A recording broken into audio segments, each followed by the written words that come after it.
Sisi gelap kisah sebenar Mona Fendi. Sedih hati tak terkira melihat kawan gembira. Nama betul dia Maznah binti Ismail. Lahir di Kangah, Perlis. Dan sebelum jadi bomoh yang menggemparkan Malaysia, impian dia satu je. Dia nak jadi penyanyi yang terkenal. Pada tahun 1987, dia keluarkan album sendiri. 9 lagu, tapi malang. Album tu tak meletup langsung. Mimpi dia nak jadi bintang besar hancur. Bila satu pintu tutup, dia buka pintu yang lain. Tapi pintu yang lebih gelap. Dia dengan suami dia iaitu Effendi tukar haluan jadi bomoh. Tapi bukan bomoh kampung biasa yang ubat orang demam. Mereka sasarkan orang kaya, orang berkuasa, ahli politik, orang yang sanggup bayar mahal untuk kuasa dan kedudukan. Dan bisnes ni menjadi. Mereka hidup mewah, ada banglo, ada Jaguar, Mercedes, selalu menginap di hotel 5 bintang. Dari penyanyi gagal jadi pasangan bomoh paling berpengaruh di kalangan orang atasan. Sampailah datang seorang klien yang mengubah segala-galanya, iaitu Datuk Mazlan Idris, ahli politik adun kawasan Batu Talam, Pahang. Dan Mazlan ni ada cita-cita besar. Dia nak naik jadi menteri besar Pahang. Dia mahukan kuasa. Dan Mona Fendi, dia tahu betul macam mana nak makan orang yang dahagakan kuasa. Mona tawarkan Mazlan satu azimat keramat. Katanya sebatang tongkat dan sebuah songkok milik asal Presiden pertama Indonesia, Soekarno. Sesiapa yang miliki benda ni, kata Mona, akan jadi kebal. Jalan kejaya politik dia akan licin tanpa halangan. Tawaran yang sangat menggiurkan bagi orang yang nak jadi menteri besar. Harganya 2.5 juta ringgit. Dan Mazlan termakan habis. Dia bayar setengah juta ringgit sebagai deposit. Serah 10 geran tanah sebagai cagaran untuk baki 2 juta lagi. Dan pada hari kejadian, dia keluarkan lagi hampir RM300,000 wang tunai dari bank. Kononnya untuk satu upacara tak akhir. Upacara menggandakan wang. Bayangkan seorang ahli politik berpendidikan bawa beg penuh duit masuk ke dalam rumah bomoh, percaya bulat-bulat duit dia akan jadi berganda. Tapi malam tu bukan duit yang akan berganda. Malam tu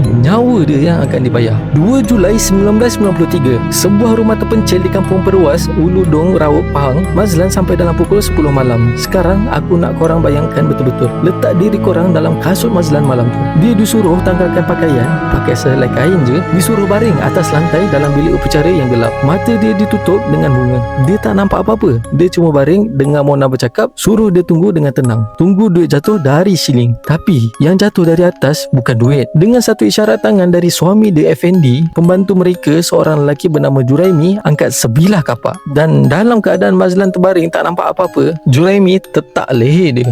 Bukan sekali, 3 kali, sampai kepala dia terpisah dari badan. Lepas tu, datang bahagian yang paling tak masuk akal kekejamannya. Mereka tak cukup dengan membunuh, mayat Mazlan dilapah kulitnya, dikerat jadi 18 bahagian, dipotong elok-elok ikut sendi dan otot, macam tukang daging buat kerja. Setiap keratan dimasukkan ke dalam besen, dicurahkan ke dalam satu lubang yang dah digali seminggu lebih awal. Maknanya, pembunuhan ni memang dirancang. Mereka tahu apa mereka nak buat sebelum Mazlan sampai lagi ke rumah tu. Keesokan harinya, lubang tu disimen kemas, macam tak pernah ada manusia mati dekat situ.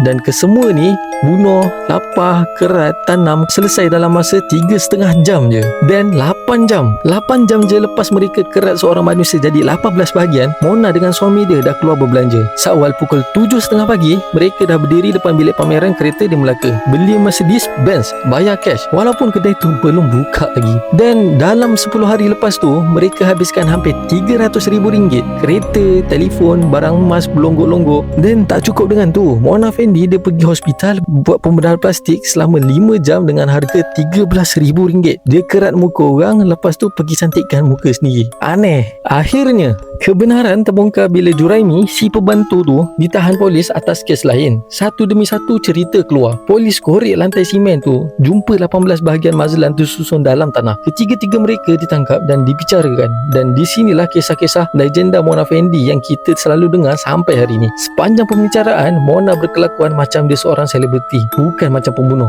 Dia datang mahkamah dengan pakaian bergaya, solekan tebal, senyum lebar dekat kamera. Bila orang tanya kenapa dia berpakaian cantik macam tu, dia jawab selamba je. Takkan nak telanjang pula. Saya nak senyum bagi orang tengok. So dari sinilah orang percaya yang Mona Fendi ni ada ilmu hitam. Sebab sikap dia tu yang tenang sangat. Selamba, manusia biasa tak mungkin akan buat macam tu, kan? Betul tak? Tapi Korang pernah terfikir tak dari mana datangnya cerita yang Mona Fendi ni boleh terapung, boleh baca Al-Fatihah terbalik, boleh keluar masuk penjara dengan ilmu hitam? Bekas pegawai penjara yang menjaga sel Mona ni sendiri, dia kata semua tu tak betul. Dalam penjara, Mona seorang banduan yang sopan dan peramah. Dia solat 5 waktu, dia baca Al-Quran, dan bila orang tanya dia pasal cerita-cerita dia boleh terapung tu, Mona cuma ketawa. Dia sendiri pun terhibur dengan cerita orang yang reka pasal dia tu. Cerita dia digantung tapi tak mati, tali putus berkali-kali. Tiada satu pun rekod rasmi penjara yang sahkan cerita tu betul. Ia cuma rekaan majalah-majalah seram yang terbit selepas dia dah tak ada. Dan motif sihir tu sendiri, mahkamah dah putuskan dengan tegas. Walaupun ada altar, ada patung, ada pisau dan kapak di tempat kejadian, hakim dan penyiasat semua bersetuju satu perkara. Ini bukan kes ilmu hitam. Motif Mona Fendi dari mula sampai akhir satu je,